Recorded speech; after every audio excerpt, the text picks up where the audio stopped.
Davis. Ke wannan waƙar?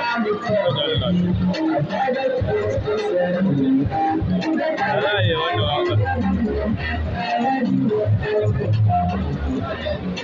Ba gida ba,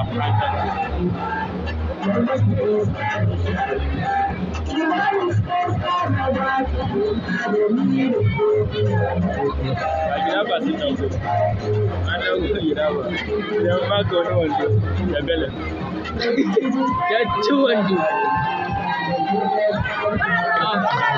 ɗaban dai kasa gida